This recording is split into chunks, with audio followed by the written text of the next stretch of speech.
اولین مطلبی که ما در باب هسته‌ای به طرفهای آمریکایی و غیره میگیم اینه که شما چه کاره اید؟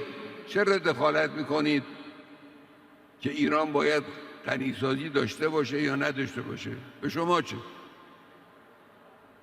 شما امکانات اتمی دارید، بمب اتم دارید، ویرانگری شدید دنیا در اختیار شماست.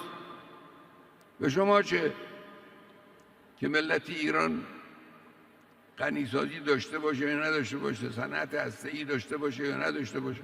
یه ملتی است، اختیارش دست خودشه. به شما ربطی نداره. شما چه کاره اید؟ از چه موضع حقوقی این حرفها رو شما میزنید؟ این مطلب ماست.